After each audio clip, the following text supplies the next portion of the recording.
Hey there, YouTube. I'm not sure if you can really see me right now. It's like, let me see, 2:30 a.m. I did not start this project at a decent time during the day and end at 2:30 a.m. But I guess we'll do a. You can't see it for shit. Well, it's my Jeep. Had an issue where it idled about $3,000 roughly. 2,500, 3,000 RPM. So we've got another car back over there. 2001 Impala, 200. Let's go downward this morning. What was it? 249,100 some odd miles. So I just looked at it this morning and noticed it was almost 250K. But anyway, we don't drive it much anymore. It's rusty. It's crusty. It ran like shit, idled way too high, which made it kind of unsafe to drive, and we have 3 children. So that was an issue. There's holes in the floor, but as it's getting towards winter, it would kind of be nice to have a 4-wheel drive vehicle that can go through some shit in case there's some sort of emergency. We have to take one of our kids to the ER, take my wife to the ER since she has seizures. But anyway, this is what I got. There we go, my Shopee light here. Oh, you piece of shit!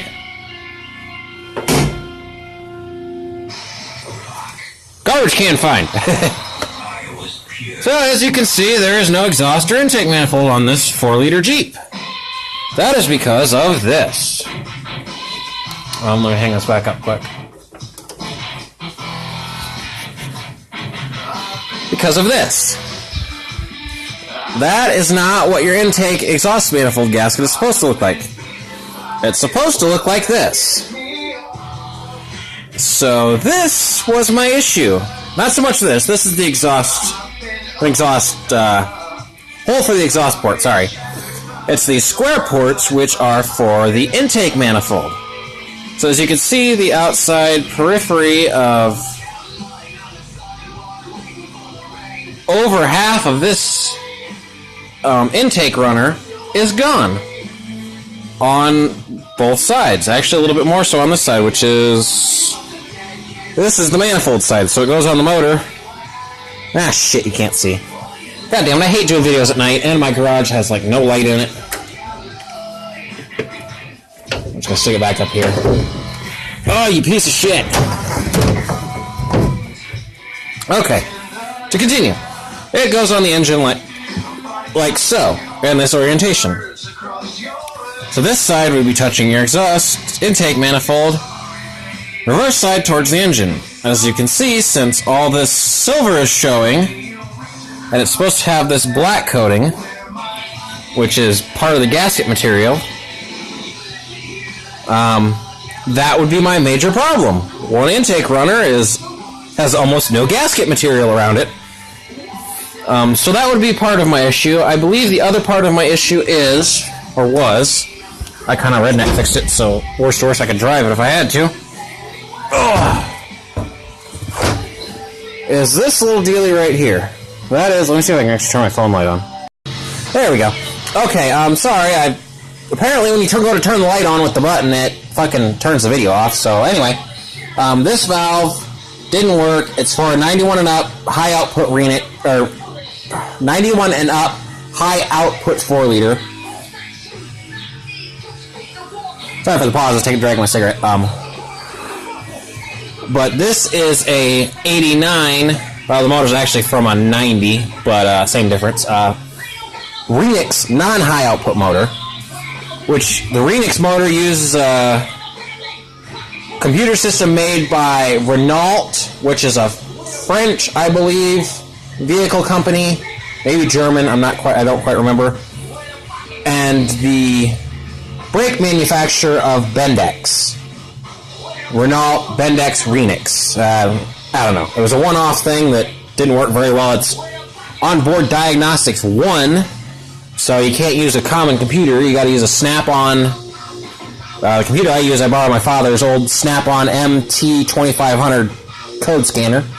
Has a plugs right into the data port right over here. Those under those two orange caps, you flip them up. There's plugs into both of them. Damn plug pins, you gotta fucking pinch them shut every time you plug the fucking thing in because they spread open. Anyway,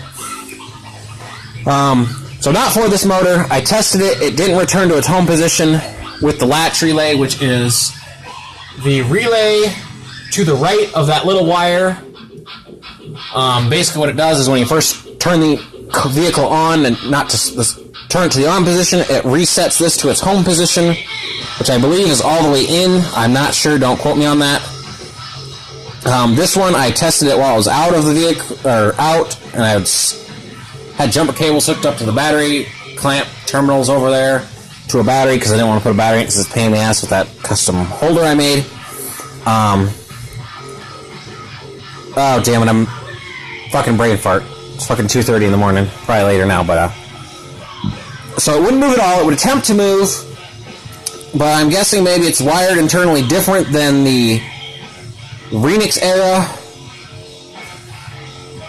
because this is from a high output.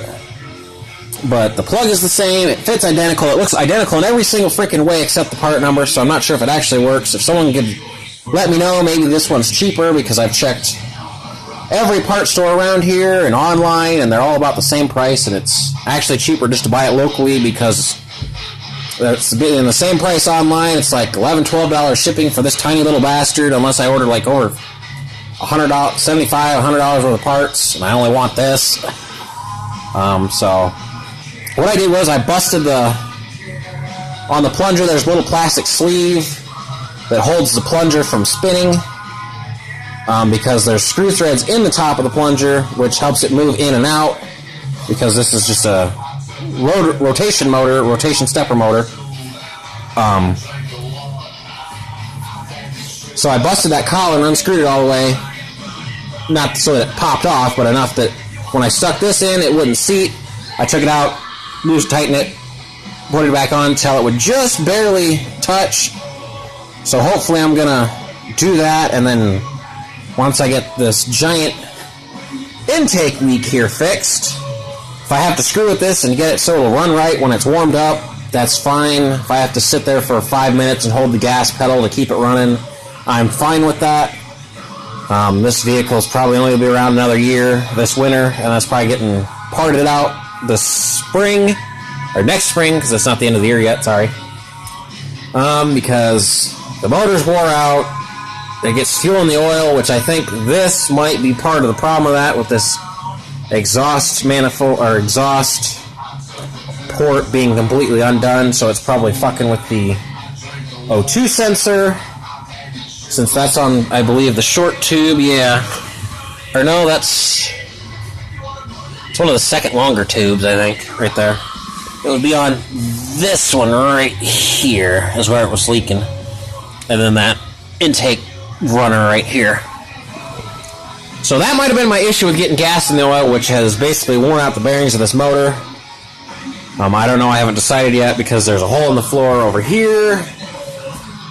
There's a hole in the floor on the back seat right here. The frame is rotted out by the leaf spring hanger. I've repaired that.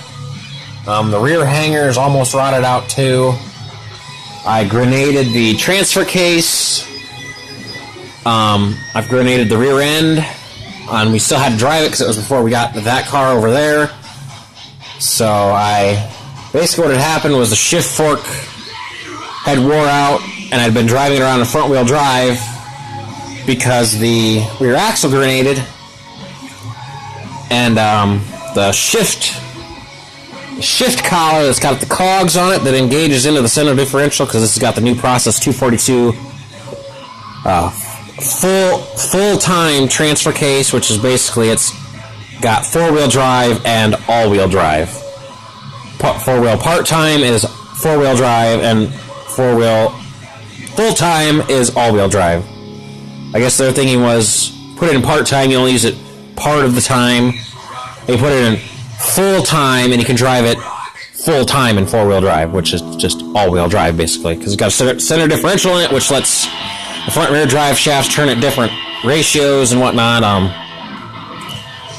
Really nice, actually, if you live in a climate where there's snow sometimes, and then it's snow and ice, and then it's just wet concrete or pavement or asphalt or whatever.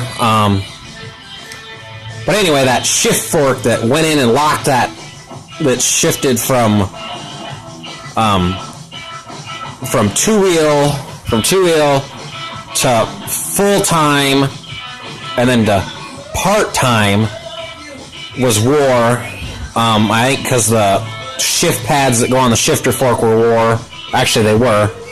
So what I did is I tore it apart in the vehicle, cut the shift fork out, took the center differential out, took the shift collar out, and basically welded that center differential solid and welded the shift collar in. Although on hindsight, I probably should have just, been thinking at the time, just welded the center differential solid, so it just had, whether you put it in full-time or part-time, it was just four-wheel drive. But it was like 4 o'clock in the morning, I was at my dad's house. Everyone was trying to sleep at my dad's house, and I needed to get it done so I could get home and take the kids to school in the morning. But anyway, the rear axle, I think I know why it grenaded.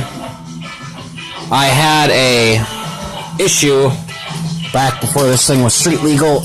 It was a mud toy. I had super swampers on it, all the little tiny little 31s, but I should probably have this at my face, shouldn't I? Tiny little 31s. And I mudded it. I was driving it up to the barn or whatever the fuck I was doing to put it on the charger, and I busted the U-joint straps on the differential end. And my buddy's like, oh, I can fix that. I can drill them out perfect. You won't have to do nothing but get new bolts for it. And he ended up drilling them crooked, fucking it up. And he's like, oh, well, these bolts will work. You'll be fine. So I put it in two-wheel drive, go to take off, and it's like, what the fuck? It's like, oh, I guess them stereo bolts didn't hold. I was like, seriously? You put, probably ungraded stereo bolts for my drive shaft? You asshole. So then it fucked up the little ear where the, I kind of wish I had one sitting right out here, but I don't. Because you know what a drive shaft or U-joint yoke looks like? It's cut in half here, and it's got a little nub sticking up. Busted that out. Anyway, fucked the whole end up on the axle end. I didn't want to buy a new axle, so I found a junkyard that let me take just the yoke off. They loaned me the tools to buzz it off with their air impact and the socket, and it was all good. But what I think happened was that I thought on this axle there was a spacer in there rather than a crush sleeve. And I think it had a crush sleeve, and when I put it back on, it crushed that sleeve more and fucked up the ring and pinion because there's a dead spot where you can go like that on the yoke. So I'm thinking maybe I might try to go back out to said junkyard and get another axle.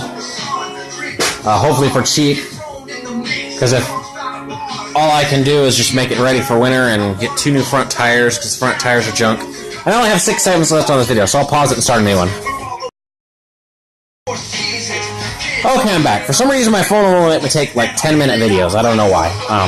It's retarded, I guess. Let me check it. Yeah, I'm starting a new video, it's fine.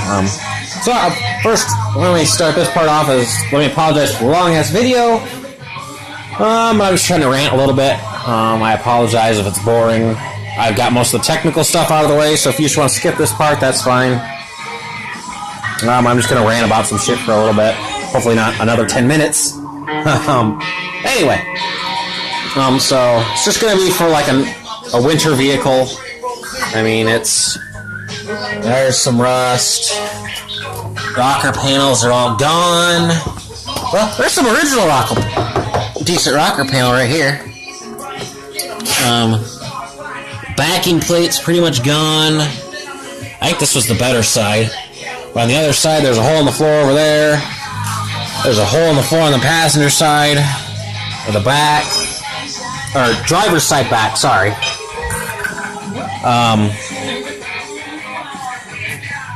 frame back here is all fucked to shit. That's supposed to have steel around it. There's supposed to be a frame in here. She's not doing too good. So yeah, I repaired the frame because the front leaf spring hanger was gone when I got ripped out of it shortly after I bought it, after I started driving it. It kept bottoming out on this side and I couldn't figure out why. And one day it just died. And I was looking around. I figured out I wasn't getting fuel, so wasn't getting power for the fuel to the front. Or it had power at the front, but then I tested it. I don't know how I missed it when I tested it at the tank. But, oh, I think I actually checked it inside, because there's a harness up here. I don't remember how I found it out. Because every way I can think of how I found it out would have been blatantly obvious that was fucked up. But anyway, I fixed that. Wrong, I made the dumbass mistake. Oh, well, the leaf spring sags, so I'll put it back that way more, so it'll give the spring some more arch. Yeah, that'll work. Me being stupid me at the time, it's like, yeah, that'll work fine. I kept having a problem with the drive shaft falling. I'm like, why the fuck is the drive shaft falling out? Well, I shoved the axle back 2 inches. So, yeah, that repair was kind of crappy. I was using a stick welder, and I kind of suck at stick. I'm better at MIG. So I eventually cut it out, got new material. It's actually just hardened bed. I think it was steel bed frame. I'm not sure. My dad gave it to me. That's what he said it was, but it didn't cut like bed frame does. Because if you've ever cut some of the steel angle from a bed frame, it is hard as fuck, and about the only way to cut it without destroying shit is with an abrasive wheel and a grinder. Because it's such a high hardness steel. If you use a sawzall or a portaband or a bandsaw, you'll get through 1-2 pieces cuts, and it'll just start shearing teeth off left and right. I killed like 3 portaband saw blades one day, and I couldn't figure out. I was like, dude, why are we going through so many fucking portaband blades? And I was like, what have you been cutting? I was like, oh, this fucking bed frame shit. It's like, dude, that's hardened steel. You should be using the cutoff wheel. It's like, dude, you didn't fucking tell me that! But anyway, it did weld like hardened steel, so I'm assuming it wasn't bed frame anyway. That part over. Other than that, yeah, it's got its problems. The motor's about wore out. Thinking maybe if I can do it decent, I might leave the motor in the vehicle, pull the head off. I've got a ridge reamer. My father's got a cylinder hone. It's one of the 3-blade with the stone type, so I think it's only meant for deglazing or whatever. I'm not sure. It's been a number of years since I've been in high school shop. I've forgotten a lot of shit. But no, that's not the ridge reamer. Where the hell did I put that fucker? If you see it, holler. I know it's over here somewhere, damn it. So I just looked at the fucker the other day. Oh my god, I fucking hate this. I need to clean. Badly. Is it in this? Yeah, my garage is a mess. Wife bitches at me about it all the time because we have to come in here to get our car. I'm like, god damn it. My garage, leave me the hell alone. I don't bitch about you about your shit. You be a control freak OCD about your shit. This is my area. When I get pissed off about losing shit enough, I'll just clean it. Like right now. Let's see over here. Son of a bitch! Oh my god, this is gonna piss me off now. I did this earlier where there was a valve core removal too. I knew it was over here somewhere. Fucking looking all over here. I thought I put it in there and put it over here, and 5 minutes, I look all around, come back, it's laying right fucking there. Ah, no, that's not it. God damn it. Anyway, what was I talking about? Oh yeah, rebuild the motor. So yeah, I might do that. I've got a Ridge Reamer, got access to a cylinder hone, and if not, AutoZone rents them for like $20 because they only cost like $20. Oh, that's a little mini rant here. I'll do. When you go to rent a free tool, it's not free. You have to have money to rent the said tool. Which I always thought was kind of bullshit, but it makes sense. Because I went to buy rent a coil spring compressor for this once, and they're like, "Oh, that'll be $50." I was like, "What? I thought it was free." Oh no, there's a deposit. So be warned on that little catch-22 there. There's a deposit on said tool, which said deposit is to cover the price of said tool in case you don't bring it back. So just watch out for that. Oh, and I found that goddamn motherfucker. It was right here the whole time. It's a Blue Point. Not sure if you can... Oh, damn it, I rotated the video.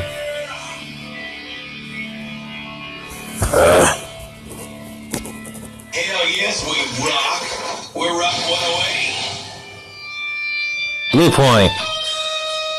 So, it's one of these single ones. I know I've heard reviews that these are really crappy and they don't really work with shit, but I mean, it was free, it was here. I mean, I can't complain. I think this is actually one of the better ones because the carbide cutter's got is because the one I saw, it had, they said it had carbide cutter was oh god damn it, I'm blanking again. Spring loaded.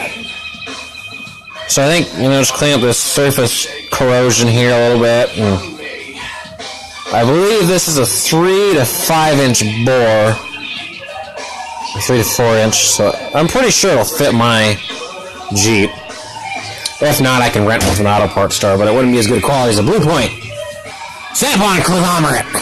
Or snap-off, as some of y'all like to call it. Anyway. Oh, if you wonder what that is, check my... Well, it's the video previous to this, I explained what this is. So yeah. But for right now, cheap rear end, cheap $25, 31 inch tall, 15 inch rim tires, $12 intake gasket, and if I get it to run right, I may splurge $50 on said idle air control valve. And I'm fucking running out of time again. God damn it! Why does this phone do this? Okay, well, I guess that's the end of my video for now. Peace out, YouTube. Keep it cool. Happy Thanksgiving, as it is Thanksgiving today already. Happy Thanksgiving. Happy holidays.